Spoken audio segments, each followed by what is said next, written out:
Êxodo capítulo 12.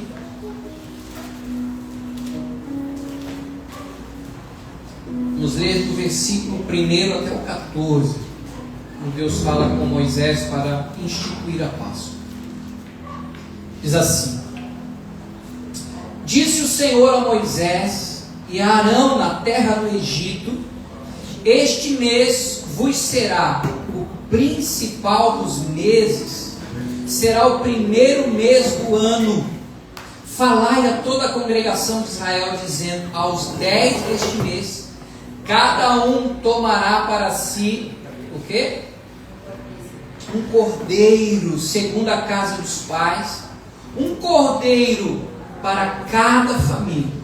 Mas se a família for pequena para um cordeiro, então convidará ele o seu vizinho mais próximo, conforme o número das almas, conforme cada um puder comer. Por aí calculareis quantos bastem para o cordeiro. O cordeiro será sem defeito, macho de 1 ano. Podereis tomar um cordeiro ou um cabrito, e o guardareis até ao 14º dia deste mês. E todo o ajuntamento da congregação de Israel o imolará no crepúsculo da tarde. Tomarão do sangue e o porão em ambas as ombreiras e na verga da porta, nas casas em que comerem. Naquela noite comerão a carne assada no fogo, com pães asmos e ervas amargas a comerão. Não comereis do animal nada cru, nem cozido em água, porém assado ao fogo, a cabeça, as pernas e a fessura. Nada deixareis dele até pela manhã. O que, porém, ficar até pela manhã, queimá-lo-eis. Desta maneira o comereis: lombo cingido, sandálias nos pés e cajado na mão. Comê-lo-eis à pressa. É o quê? É a Páscoa do Senhor. Porque naquela noite passarei pela terra do Egito e ferirei na terra do Egito todos os primogênitos, desde os homens até os animais. Executarei juízo sobre os deuses do Egito. Eu sou o Senhor. O sangue vos será por um sinal nas casas em que estiveres. Quando eu vir o sangue, passarei por vós, e não haverá entre vós praga destruidora, quando eu ferir a terra do Egito.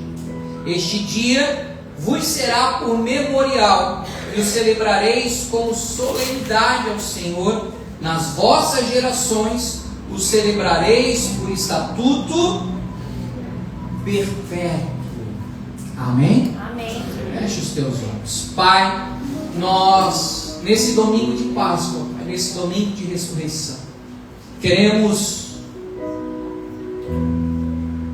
compreender um pouco mais, entender de uma maneira clara o que a tua palavra diz a respeito da Páscoa, a respeito da ceia, a respeito da ressurreição, para que a nossa fé, ela não seja uma fé frágil, débil, uma fé incorreta, mas que a nossa fé em Jesus seja correta, seja autêntica, genuína, verdadeira, para vivermos debaixo do poder do reino de Deus, não somente aqui na terra, mas na eternidade. Por isso eu me coloco diante de Ti, para que o Senhor mais uma vez possa me conceder graça e unção, para instruir, para pregar, para ensinar a Tua palavra ao Teu povo nesta manhã. E que a Tua palavra não volte vazia em nenhum dos corações, mas que o Senhor possa edificar, consolar, se necessário exortar em amor, alegrar, fortalecer e renovar a nossa fé nesta manhã e a esperança que o nosso Rei, Ele vive, e porque Ele está vivo, nós podemos crer no amanhã. Essa é a nossa oração nesta manhã, agradecidos em nome de Jesus. Amém. Amém, queridos? Glória a Deus. Páscoa. Aqui em Êxodo 12, nós vemos Deus instituindo a Páscoa para o seu povo hebreu. E, obviamente, com o passar do tempo, a cultura, os princípios e valores, se nós não tivermos sempre em contato, sempre perpetuando para os nossos filhos, netos, vai se perder. E hoje nós vemos uma cultura onde grande parte dos jovens e das crianças nem sequer mais acredita em Jesus Cristo. Então, Páscoa para eles é coelho. Páscoa para eles é uma manhã de procurar ovinhos, de tomar um cafezinho, e os pais ainda se preocupam em dar um presente, né, para agradar e tudo mais. Mas a Páscoa verdadeira, ela aponta para Jesus Cristo. Tudo que diz respeito ao Antigo Testamento, gente, é uma sombra, é algo figurado que já estava apontando para Jesus. Toda a Bíblia, se nós pegarmos lá do início da criação de Gênesis até Apocalipse, que para nós a gente lê Apocalipse, mas na maioria dos países é o livro da revelação, Revelation. Ali também está apontando em toda a Sagrada Escritura para uma única pessoa, Jesus Cristo. Jesus tem que ser o centro. Você lembra quando ele foi crucificado na sexta-feira? Havia outros dois criminosos que foram crucificados junto com eles, um à sua direita e um à sua esquerda. Até ali a gente está enxergando e entendendo que Jesus é o centro de tudo. É o centro da nossa vida, é o centro da nossa família, é o centro da nossa igreja, é o centro de tudo. E que se nós nos distrairmos e estarmos tão entretidos com tantas informações e a velocidade que a gente vive hoje, nós corremos o risco de deixá-lo cair no esquecimento. Mas Deus te trouxe aqui nessa manhã, Ohana, para lembrar a você o quanto você é amado, o quanto você é amada por Deus e por aquilo que Jesus fez para demonstrar o amor dele pela sua vida. Amém.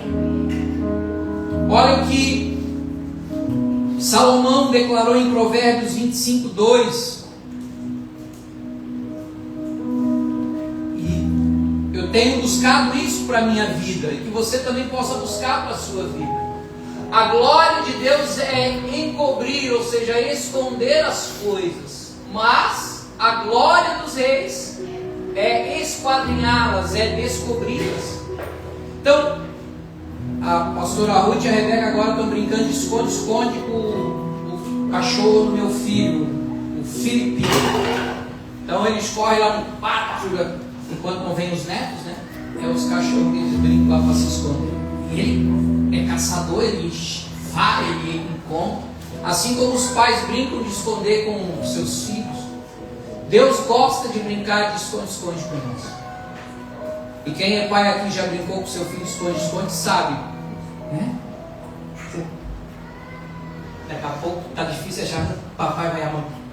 Achou! Deus faz assim com a gente, na palavra. Então, aquilo que para muitas pessoas é mistério, não tem compreensão, não tem entende. Pastor, eu não leio a Bíblia porque eu não entendo. Ou corre o risco porque compreende errado. E aí é que é o perigo, quando nós compreendemos Jesus de forma errada, compreendemos Jesus de uma maneira religiosa, de uma maneira hipócrita, de uma maneira que não tem nada a ver com aquilo que de fato é o Senhor Jesus.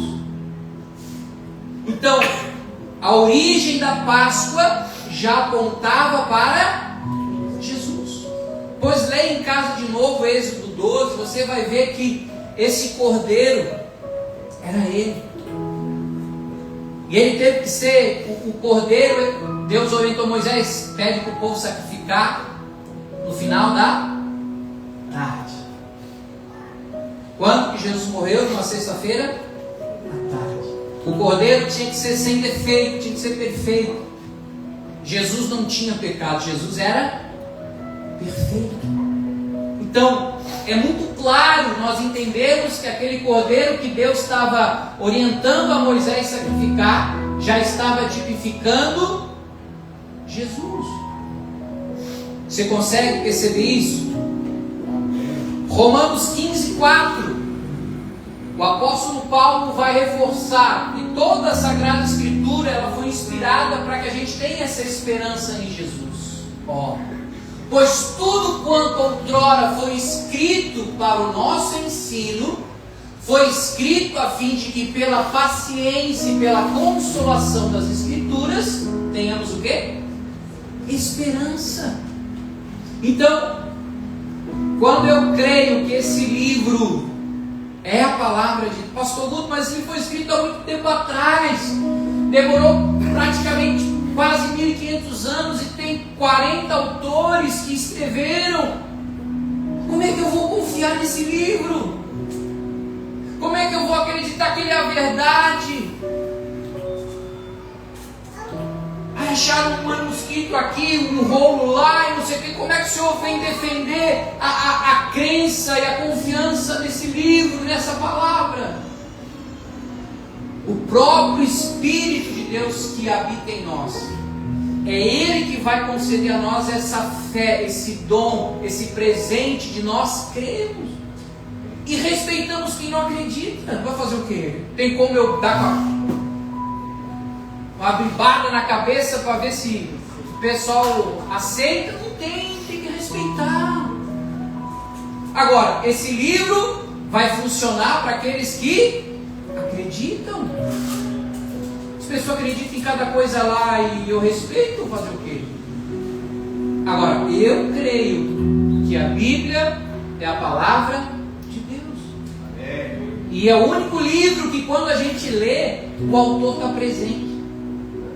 Você pode pegar um salmo, um provérbio, um versículo e ler aquele mesmo texto todos os dias. Deus vai falar contigo de maneira diferente. Porque a palavra de Deus é espírito e vida. Eu me lembro a primeira vez que eu tive o contato com a Bíblia. Tinha uma Bíblia lá em casa, mas ninguém lia, estava lá na escrivaninha. Mas quando eu estava tão vazio de Deus e de religião, eu decidi pegar com 16 anos de idade, cheio de problema, depressão, síndrome do pânico, tirar da escrivaninha, botar na mesa. E eu lembro que eu abri um salmo, não me recordo qual era, mas quando eu li aquele salmo, aquela palavra entrou como um refrigério para minha alma, me fez tão bem. Eu estou com 22 agora, faz 6 anos atrás. Fazer mais de 33 anos atrás, eu me lembro como se fosse hoje. Tamanho poder que essa palavra tem.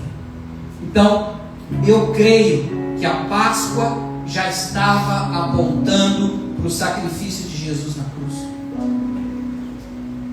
Tanto é que João Batista, quando estava batizando a galera no Rio Jordão e viu Jesus, olha o que ele diz lá em João capítulo 1, verso 29.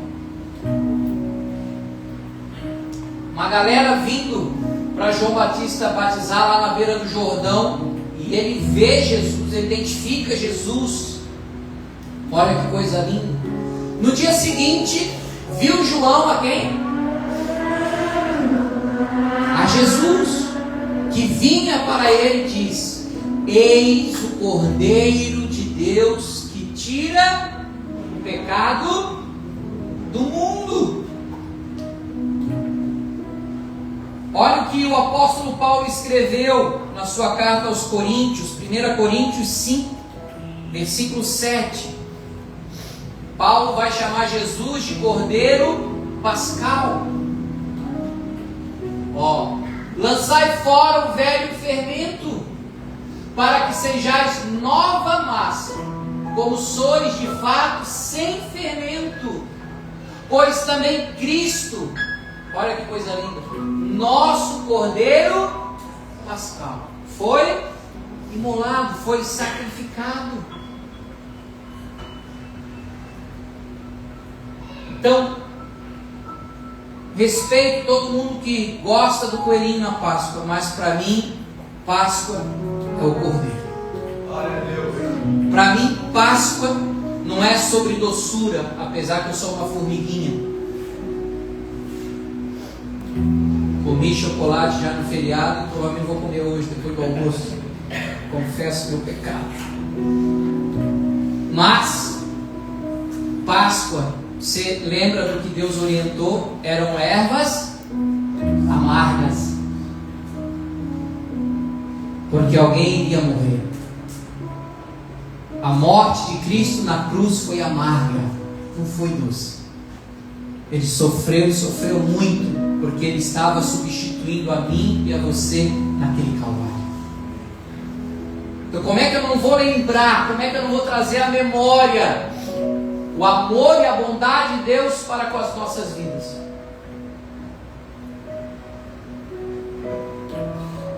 Às vezes as pessoas querem definição de amor e querem ir agora no GPT, inteligência artificial. GPT, Alexia tá aí. Alexia, defina para mim amor. Sim, culto. Que voz é essa? Essa Alexia aí. Não vá ao dicionário descobrir a definição de amor. Vá ao Calvário. Lá nós vamos identificar todo o amor de Deus pela humanidade. Lembra que Deus orientou Moisés para que fosse feito churrasco? Acho que Deus era gaúcho. É gaúcho. Para queimar, para assar carne. Porque o fogo no Antigo Testamento aponta para juízo. Lembra quando Sodoma e Gomorra sofreram o juízo de Deus? O que caiu do céu? Fogo e enxofre. Juízo. Então, o cordeiro que apontava lá na terra do Egito para Jesus sofreu juízo, porque Jesus sofreu o juízo de Deus no nosso lugar. Por isso eu creio de todo o meu coração que Deus hoje não quer me castigar, não quer me pesar a mão, não quer me amaldiçoar, porque tudo isso Jesus sofreu na cruz, por amor a nós. Então Deus não quer me castigar, Deus quer me abençoar. Deus não quer pesar a mão, Deus quer me levantar. Deus não quer me amaldiçoar, Deus quer me abençoar por meio do seu sacrifício de Jesus. Porque senão não tinha sentido Ele ter nos substituído na cruz. Mas a gente está falando sobre sexta-feira, sábado, silêncio total, os discípulos escondidos, porque tinham visto tudo que Jesus tinha passado naquela cruz, e para eles estava acabado. Eles estavam tão emocionalmente abalados que não lembraram das palavras que Jesus falou para eles algumas vezes. É necessário que eu sofra, é necessário que eu seja traído, é necessário que eu seja crucificado, é necessário que eu seja morto, mas lembrem-se, eu vou ressuscitar. Oh, glória. Mas foi tão traumático, gente, que eles não botaram fé. Maria chegou lá num domingo cedinho, ainda não estava nem claro, e ela percebeu que a pedra que os romanos botaram para não ter dúvida que ele não sairia de dentro do túmulo, estava removida. E Maria viu um jardineiro, viu um coveiro, ela falou: pelo amor de Deus, Senhor, fala onde é que o Senhor botou o corpo do meu mestre. Tamanho desespero, ela não identificou que era Jesus. Jesus falou: sou eu, Maria. Eu nem subi ainda, nem toque em mim ainda. Estou fresquinho. Mas vai falar para a galera que eu estou vivo, que eu ressuscitei. Mas não é mais tempo de choro e de lamento, é tempo de celebração, de alegria. Por isso ele falou para Maria e Marta diante do túmulo do seu irmão Lázaro. Lázaro não tinha título, de apóstolo, bispo, pastor, missionário, evangelista. O título de Lázaro era amigo de Jesus. Jesus fazia questão de quando estava por Betânia, falou: vou para casa do meu amigo Lázaro. Tanto que quando ele sabe da notícia, ele chora. A Bíblia fala em João: Jesus chorou, um dos versículos menores da Bíblia. Mas ele chorou porque o povo não estava crendo. Mas ele sentiu no coração dele, a alma dele, porque Lázaro havia morrido. Mas ele disse para Maria e Marta lá em João 11:25: eu sou a ressurreição e a vida. Quem crê em mim, ainda que morra, viverá. E aquele que está morto, aquele que está vivo, digo, jamais morrerá. Então essa é a grande diferença para qualquer outra religião, gente. A gente respeita, mas aqui na Ruanda a gente não vive religião. Não, pastor, o que vocês são então?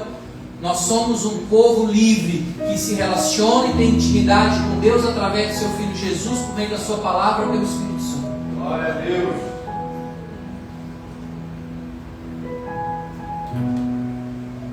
Só isso. Só. Não tem regras. Mas o que é pecado e o que não é pecado? Como é que eu vou definir para você o que é pecado e o que não é pecado?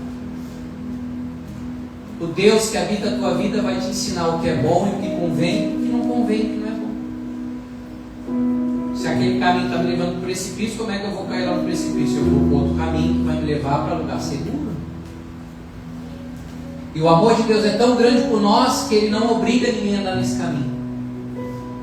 Jesus disse em João 14:6: eu sou o caminho, a verdade e a vida. Ninguém vai ao Pai senão por mim. Ele não vai obrigar você a andar nesse caminho. Ele te convida: você quer andar nesse caminho? Se não, também eu vou continuar te amando do mesmo jeito, mas o destino e as consequências podem ser diferentes. Qual caminho você tem escolhido? Eu tenho escolhido o caminho da salvação, que é Jesus. 1 Coríntios capítulo 15, vamos ler do 12 ao 19. O que faz a diferença para nós que temos Jesus é porque Ele ressuscitou. Ora, se é corrente pregar-se que Cristo ressuscitou dentre os mortos, como, pois, afirmam alguns dentre vós que não há ressurreição dos mortos? E se não há ressurreição de mortos, então Cristo não ressuscitou. E se Cristo não ressuscitou, é vã a nossa pregação, é vã a nossa fé. E se somos tidos por falsas testemunhas de Deus, por que temos asseverado contra Deus e que Ele ressuscitou a Cristo, ao qual Ele não ressuscitou? Se é certo que os mortos não ressuscitam. Porque se os mortos não ressuscitam, também Cristo não ressuscitou. E se Cristo não ressuscitou, é vã a vossa fé, e ainda permaneceis nos vossos pecados. E ainda mais, os que dormiram, que morreram em Cristo, pereceram. Se a nossa esperança em Cristo se limita apenas a essa vida, somos os mais infelizes de todos os homens. Paulo está dizendo: gente, se vocês não crerem que Ele ressuscitou, a fé de vocês é vã. E eu não estou nem falando de não, mas é fato, é história. Não, é de crer mesmo. Porque a gente pega o próprio exemplo de Tomé, Os discípulos viram Jesus ressuscitado mesmo. Não, eu não creio, eu vi ele morto, eu vi. De longe, mas eu vi o que fizeram com Jesus. Não tem como entrar. João 20, 26 ao 29. A primeira vez que ele atravessou a parede, apareceu para os discípulos, Tomé não estava junto, sei lá onde é que estava Tomé, viajando a maionese. Deu uma semana, Jesus voltou, passou pela parede, pela porta de novo, e aí, passados 8 dias, estavam outra vez ali reunidos os seus discípulos, e Tomé com eles. Agora ele estava junto. Estando as portas trancadas, veio Jesus, pôs-se no meio e disse-lhes o quê? Paz seja convosco. E logo disse a Tomé: põe aqui o dedo e vê as minhas mãos, os furos, a marca dos pregos, e ponha também do meu lado. Não sejais incrédulo, mas crente. Respondeu-lhe Tomé: Senhor meu e Deus meu. Aleluia. Disse-lhe Jesus: porque me viste, tu creu? Bem-aventurados, felizes os que não viram e creram. Diga para a pessoa que está do teu ladinho: bota a fé, Tomé.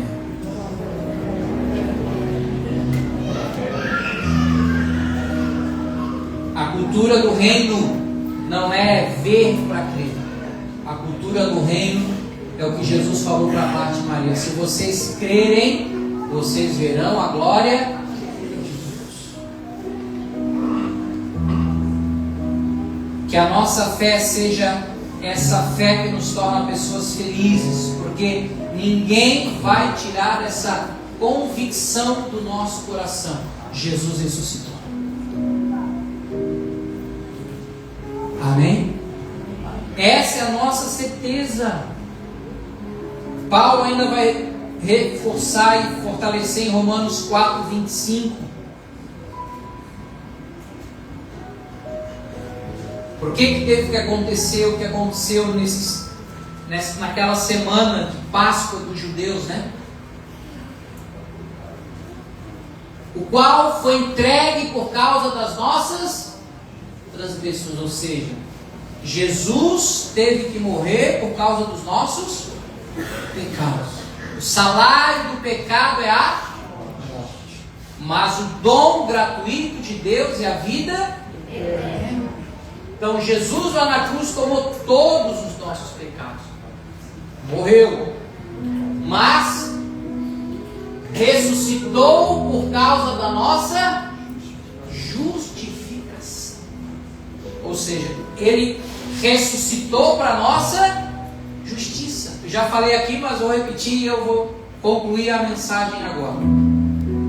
Justiça não é o juízo. Se tiver algum advogado aí, são termos jurídicos. Quando alguém comete um crime, todo mundo pede por justiça. Mas na verdade o que o povo quer é que essa pessoa pague pelo crime que ela cometeu. Sim ou não? Tem que ir para a cadeia, tem que pagar pelo que fez. Isso é juízo, isso é a punição. Pegou lá, vamos lá, 10 anos de cadeia. Foi para a cadeia, passou o tempo lá, cumpriu a pena dele, 10 anos. Quando a porta do presídio abre e o moço que cometeu o crime sai da prisão, o que foi feito? A justiça, o crime foi pago. Já pagou já foi punido. Então quando ele sai da prisão, foi feita a justiça. O que aconteceu? Na sexta-feira, Jesus foi punido e sofreu juízo pelos nossos crimes. Quem tinha que morrer era a gente, mas quem morreu foi Jesus. Mas ao terceiro dia, a sepultura dele estava vazia, aberta, a pedra havia sido removida.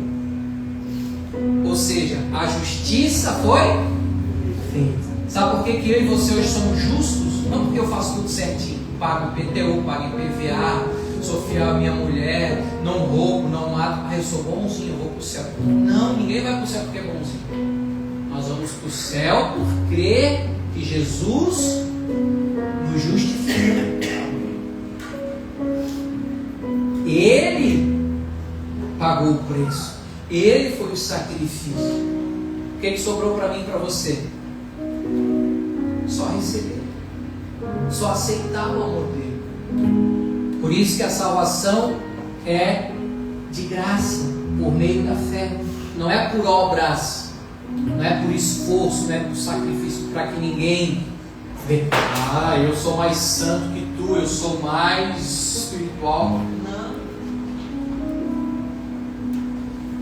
É por causa do amor dele por nós.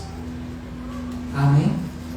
E na última Páscoa que Jesus celebrou com os seus discípulos, ali ele instituiu a ceia. Então hoje, nós, além de Páscoa, nós celebramos a ceia do Senhor.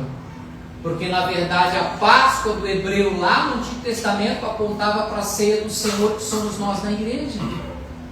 Nós hoje vamos tomar a Santa Ceia, nós vamos trazer à memória a morte e a ressurreição de Cristo por causa dos nossos pecados e da nossa justificação. Então, você e eu somos o povo mais feliz da terra. Nós comíamos o pão que o diabo amassou, mas hoje a gente come o pão da vida. Nós estávamos prisioneiros do faraó desse mundo, mundo corrompido, caído, de escravidão, mas hoje nós estamos livres para reinar com Jesus, não só aqui na terra, para ter domínio sobre as situações e circunstâncias, mas para reinar com Ele na eternidade. Amém? Amém? Essa é a nossa Páscoa. Feche os teus olhos por um momento, curve a sua cabeça.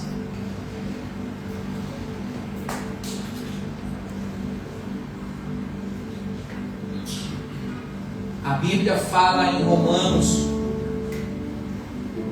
que aquele que crê que Deus ressuscitou dentre os mortos a Jesus e que ele o aceita de coração e confessa com a sua boca a sua fé, ele é salvo, ele recebe o perdão de todos os seus pecados e ele recebe o dom da vida eterna.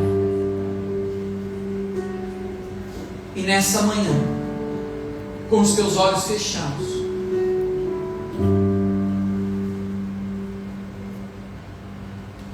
se houver alguém aqui que deseja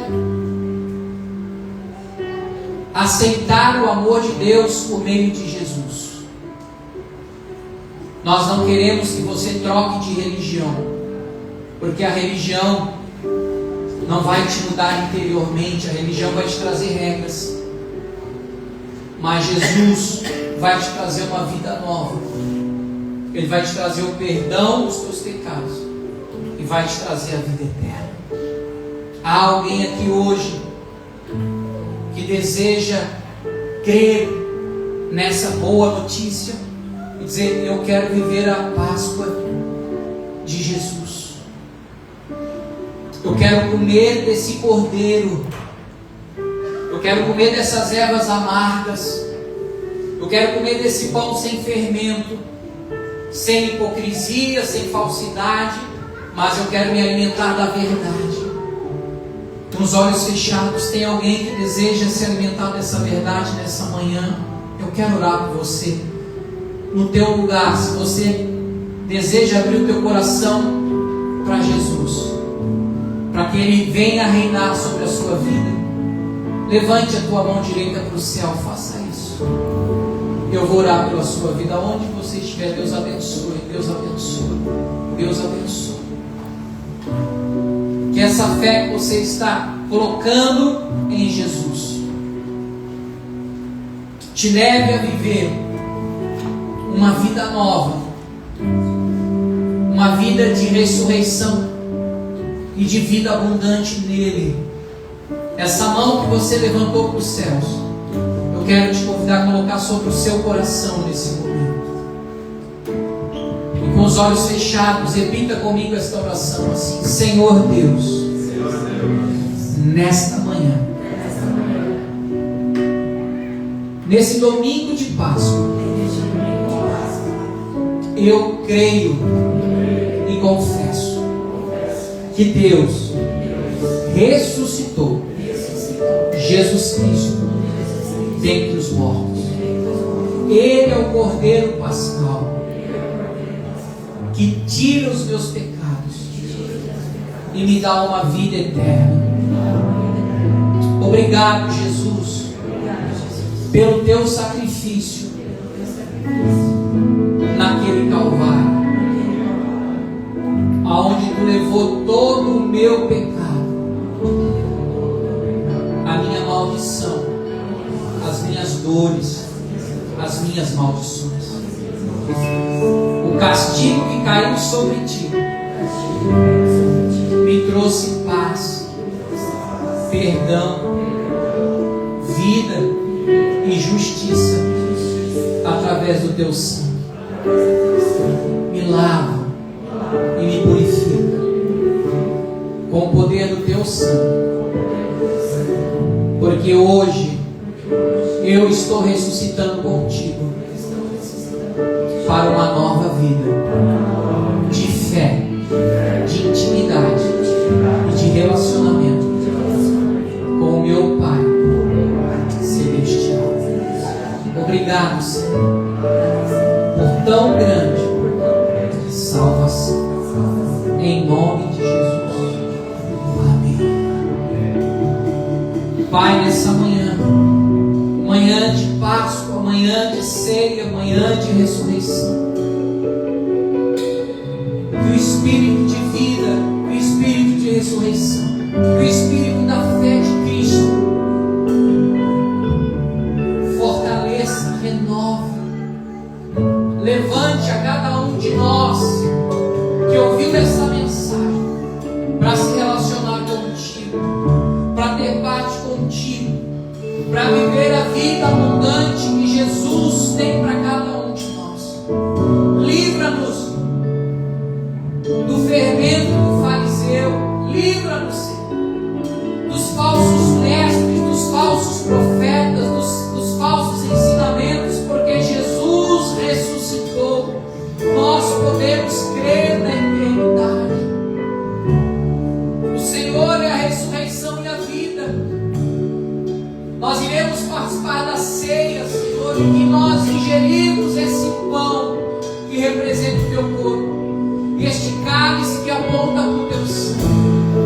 Temos parte contigo, temos parte no teu sofrimento, temos parte na tua morte, mas também temos parte com a tua ressurreição. A ressurreição e a vida de Jesus está sobre nós. Caralamago, Shuriel. Oh, how he loves us so. He sent his son to save our soul. Eternal life, in him we find a love so